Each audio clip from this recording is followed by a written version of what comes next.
Well, we are celebrating Asian American Pacific Islander Heritage Month, but it comes as hate crimes against the Asian American Pacific Islander community surges, and stopping it is getting more complicated. It calls on law enforcement to rethink how officers respond to targeted attacks.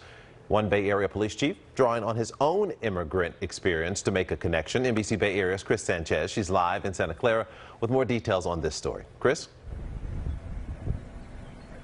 Hi there. So those Asian American hate crimes, the crimes against people in the AAPI community, are hitting very close to home for the chief of the Mountain View Police Department, not only as an officer, but as a first-generation Chinese American. Mountain View Police Chief Chris Hsiung, here in his Chips outfit, was born to Chinese parents 3 weeks after they arrived here in the Bay Area. His grandparents lived with them growing up, and he recalls them telling him not to make a fuss. I heard it a lot over the years, and that's kind of the sense of, don't rock the boat, don't bother people, don't be a trouble to others. If something happens to you, just put your head down and kind of plow forward.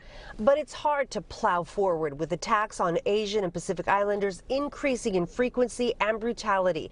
Nationally, crimes against the AAPI community surged by 169% between early 2020 and 2021, with more than 6,600 incidents reported nationally between March 19th and March 31st alone. 13% of those were physical.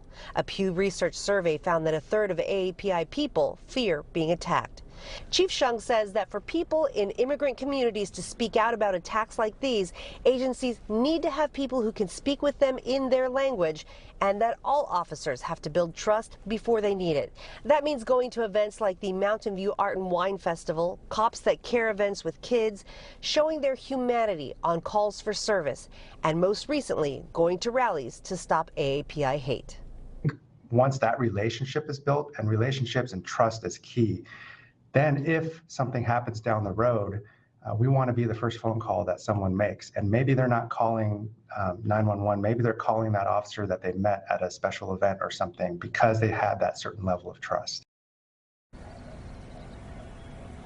The chief says that those relationships of trust can happen anywhere in the community, and he encourages neighbors to look out for each other, saying that sometimes it just takes one person to keep a situation from escalating and turning into something really terrible. In Santa Clara, Kris Sanchez, NBC Bay Area News.